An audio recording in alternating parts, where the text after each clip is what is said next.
Usted intenta esconder, disfrazar ese dolor que transborda por sus ojos, un dolor insoportable para cual no hay analgésico.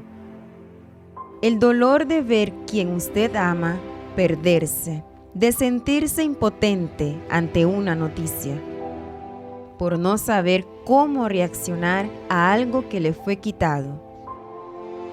El Señor Jesús quiere cesar sus lágrimas, devolverle la alegría. Llegó el momento de decir pare a este dolor.